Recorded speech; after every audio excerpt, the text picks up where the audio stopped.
Up here on the ladder, I'm reminded of a concert we did. It was early October of 1987. I was right at the end of my first season as director of the Minneapolis Pops Orchestra, and we were invited to a groundbreaking for a brand new construction project. It was the intersection of Excelsior Boulevard and Route 100 in St. Louis Park. And we tried to give them a concert that was appropriate for the occasion. We did what we call the construction workers theme song, Raindrops Keep Falling on My Head. And we did, I don't know how much they liked this one, but we did what was the developer's theme song, This Land is Your Land, This Land is My Land. We had a great deal of fun. But the real key was the final piece in the programming, a piece by Stephen Paulus. Steve is a wonderful, imaginative guy. I really miss him. He was a great composer and a lot of fun. He created a piece he called Groundbreaker, Overture for Construction Crew and Orchestra. He created a new instrument. He called it a weldophone. It was four, actually I don't know how many, quite a few, welding caps that you put it in a row on a rack. It was played like a xylophone by our percussionist David John Olson. Created a brand new sound.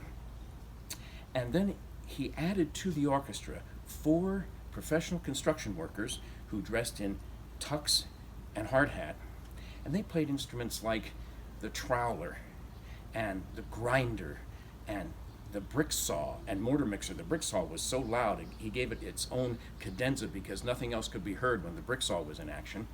Closed the piece after the orchestra finished with a bing from a 25 caliber single shot nail gun against a metal plate, with careful instructions in the score not to put a nail in the gun, just use the air from the gun to make the noise on the plate, and it really capped off the piece beautifully. The reason I'm reminded of that on the ladder is that rather than walking on the stage as usual, I was brought in from what seemed 1,000 feet up, but I think it was really about 40 feet, by a cherry picker.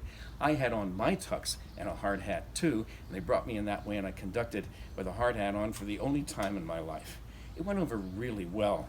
We had all the, of course, TV stations from the Twin Cities area, but in addition, the CBC was there from Canada, the BBC Channel 4 from England was there too, and a lot of people enjoyed seeing it all around the world. I don't know if anybody else, other orchestra has ever done that piece, but I'm sure glad that Steve put it together for the Pops in 1987. I want to remind you of something I mentioned last week. Each summer at the lake, we pass the hat and come up with something like $20,000 or so to keep the Pops alive. And this year, we're not at the lake. So very generous donors and members of the board have created a pledge fund of $10,000 ready to be matched by anyone who would like to support us. So your $25 becomes $50, $50 becomes $100, etc. If you're able to send in a contribution, we'd be happy to match it, and we appreciate your support now and always. And we'll be sure to see you again at the lake and Nicollet Island in 2021. Now, back to the garden.